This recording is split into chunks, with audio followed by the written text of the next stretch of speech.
Could these books really be good enough to eat?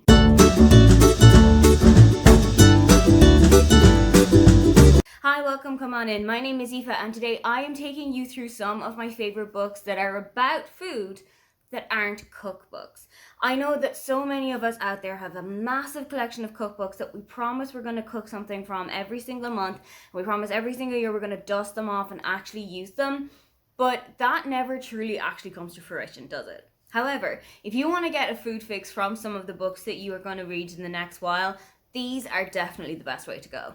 We're going to start off with kind of a cheat meal, because this is kind of a cookbook, but it is also specifically more so about food. This is Taste by Stanley Tucci. This is Stanley's memoir, and it features not only recipes from his childhood or recipes that he would have tasted with his family or that he would have perfected throughout his life, but it also has quite a lot of stories about him growing up as the son of Italian immigrants in New York, about his own personal experience with cancer as a widow of somebody who had passed away from cancer. This book is phenomenal. It also includes the menu of he and his wife Felicity's wedding meal, and it sounded so delicious. It really gave me a really strange kind of FOMO, in that I knew I was never going to be the kind of person invited to Stanley Tucci's wedding, but when you see what was on the menu, you kind of wish that you'd had the day free to go there. I absolutely love Stanley Tucci. He is the only man who is allowed to survive when women take over the world, and I've absolutely adored every film I've seen him in, and this book is truly Stanley's aura. It really does shine with so much of his personality and so much of his humor. I've heard him on a couple of food podcasts since reading this book. I've heard him on Off Menu, and I've heard him on Table Manners, and he was just phenomenal on both of them. So if you're a big fan of Stanley's career, and if you really love finding out a little bit more about the celebrities that you love, this is a really great place to start. Next is With the Fire on High by Elizabeth Acevedo. This is slightly different from her other YA contemporaries in that this is not written in the style of verse. This is written in a fully prose book, and it is following Imani. She's about 16 years old and she is a junior in high school, and Imani is also a teenage mother. She's struggling a little bit financially, she's struggling with a lot of the responsibilities that are in her life, and she's also not only taking care of her child, but she's also taking care of her grandmother with who she and her daughter live. Something, however, that I really loved about this book is just how important food is in Imani's life. She would absolutely love to be a chef. She wants to go and train in culinary school, and throughout the book she has been saving up to go on a trip to Barcelona, where she and some of her classmates are going to learn how to cook things properly and are going to go to culinary school for a couple of weeks. It's such a wonderful book, and it really does spark with all of these delicious flavors and aromas. It's almost like you can actually smell and taste everything that is being cooked while you're reading this book.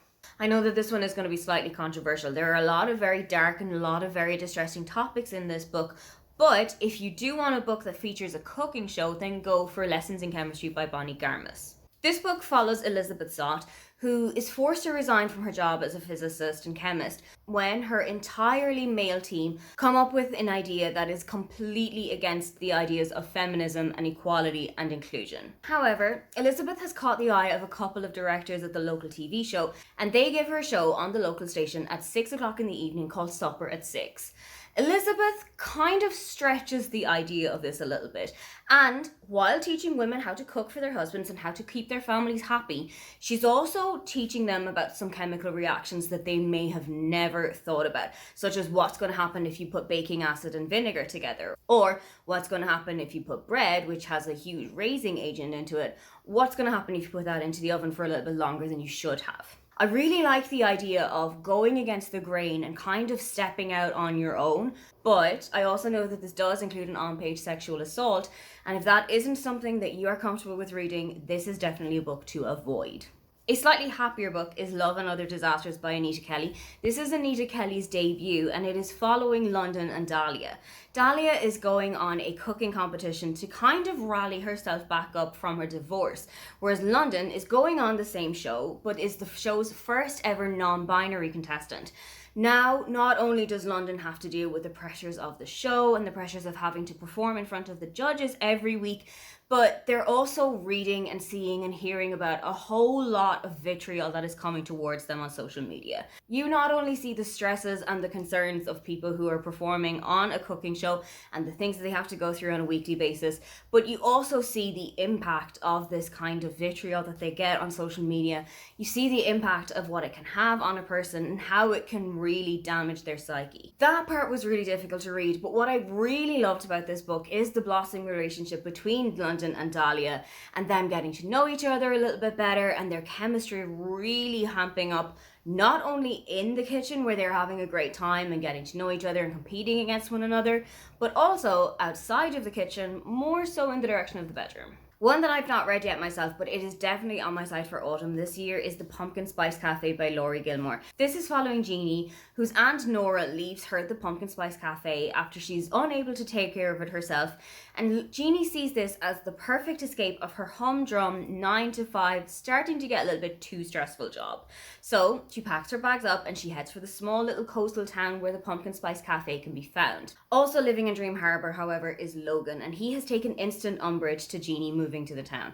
He's not super on board with the cafe changing ownership, and he is definitely not on board with Jeannie's happy-go-lucky and sunny demeanour. I love a grumpy sunshine romance. I have a feeling that this is going to be kind of Luke and Lorelai from Gilmore Girls inspired, and anything that is a lick of autumn themed is definitely one for my TBR.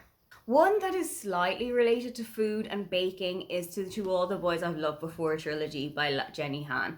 This is following Lara Jean, who is the middle of 3 sisters, and the biggest connection that this book series has to food is that Lara Jean is a really good amateur baker. Every time one of her friends' birthdays roll around, she's the one who's baking the cake for the party. Every time it's Thanksgiving, she's the one who's in charge of the desserts. And I absolutely love that kind of vibe.